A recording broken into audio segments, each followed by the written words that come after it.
Yes, ఈ రోజు నా రెమెడీ ఏంటంటే, మాకు పొలము ఉంది, భూమి ఉంది, కానీ ఇల్లు కట్టే యోగం రావట్లేదండి.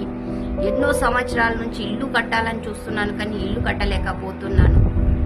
భూమి ఉంది కానీ ఇల్లు కట్టే యోగం రావట్లేదు. అందుకు ఏం చేయాలి? ఎస్, మీకు భూమి ఉంది, ప్లాట్ ఉంది, కానీ ఇల్లు కట్టే యోగం రావట్లేదు. అందుకని ఏం చేయాలంటే, మీ చుట్టుపక్కల ఎక్కడైనా టెంపుల్ తయారవుతుంది అనుకోండి, అక్కడ ఎలా అయితే లేబర్ పని చేయడానికి వెళ్తారో ఆ విధంగా మీరు కూడా పని చేయడానికి వెళ్ళండి.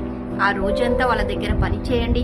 పని చేసి దక్షిణ రూపంలో మీరు ఒక 5-6 ఇటుకల్ని ఇమ్మని చెప్పండి, అంతే. ఆ ఇటుకలు తీసుకొచ్చి మీ భూమి ఎక్కడైతే మీరు ఇల్లు కట్టాలనుకుంటున్నారో అక్కడ ఆ ఇటుకల మీద రామ్ రామ్ రామ్ రామ్ అని రాసి ఆ ఇల్లు లాగా తయారు చేసి అక్కడ దీపారాధన చేయడం మొదలు పెట్టండి. ప్రతిరోజు ఇలా ఒక 30 డేస్ చేయండి. ఇది చేయాల్సింది ట్యూస్డే రోజు మాత్రమే.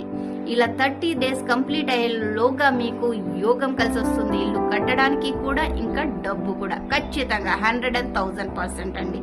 చేసి చూడండి, మీరే చెప్తారు ఎస్, మీరు చెప్పిన రెమెడీ ఎక్సలెంట్ అని. జై శ్రీరామ్.